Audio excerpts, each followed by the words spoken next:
चर्चा के लिए डॉक्टर आलोक शुक्ला साहब आपके पास आता हूं और आपसे ये जानना चाहता हूं कि एसआईआर को लेकर जो वातावरण बन रहा है, इसमें सुप्रीम कोर्ट में भी दरवाजे खटखटाए जा चुके हैं, पर सुप्रीम कोर्ट ने भी अभी तक इस एसआईआर को लेकर ऐसा कुछ कहा नहीं जिससे इसे असंवैधानिक माना जाए, अवैज्ञानिक माना जाए, गैर कानूनी तरीके से क्रियान्वयन के रूप में माना जाए। है क्या मतलब पहली बार देख रहे हैं कि मतदाता सूची अगर ठीक की जा रही है तो ये ठीक करना भी लोगों को खल रहा है। हिमांशु जी, बात वही है, वहीं की वहीं आ जाती है। मामला ट्रस्ट का है। देखिए, सुप्रीम कोर्ट ने रोका नहीं है एसआईआर को, लेकिन जहां जहां पे एसआईआर हो रही है वहां पर किसी राज्य सरकार ने भी नहीं रोका है। पश्चिम बंगाल में भी राज्य जी। सरकार ने रोका थोड़ा ही है। बीएलओ, पश्चिम बंगाल की राज्य सरकार बहुत सारे राजनीतिक सवाल उठा रही है, वो अपनी जगह, लेकिन सरकारी अधिकारी कर्मचारी तो काम कर ही रहे हैं। बीएलओ तो सरकार के ही कर्मचारी हैं। तो एसआईआर तो हो रहा है और होगा। सवाल है ट्रस्ट का।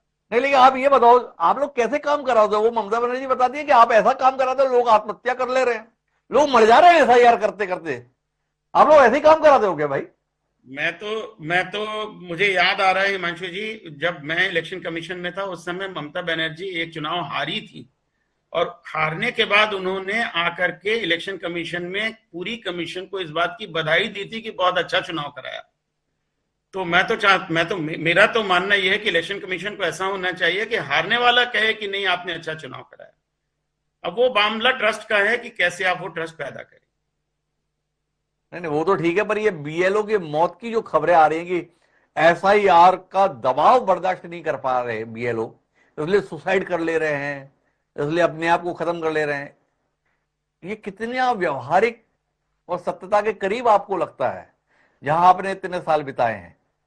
अभी अभी आते आते मैं सुन रहा था, महामहिम राज्यपाल महोदय जो हैं बंगाल के, उन्होंने कहा है कि इसकी जांच हो रही है। तो अब उस पर बहुत ज्यादा कमेंट मुझे नहीं करना चाहिए। किसी की मृत्यु का सवाल है, उस पर कोई कमेंट करना ठीक नहीं है। लेकिन ये बात तय है कि जिस समय ज्यादा काम होता है तो उस समय थोड़ा सा काम का बोझ बढ़ता ही है। और हमारे देश में दो ऐसी चीजें हैं, चुनाव और जनगणना, जो कि पूरे के पूरे स्कूल टीचर ही कराते हैं, साथ में उनको पढ़ाना भी पड़ता है। तो इस पे कहीं ना कहीं पूरे देश को विचार करने की जरूरत है कि कैसे उनका काम हल्का किया जाए।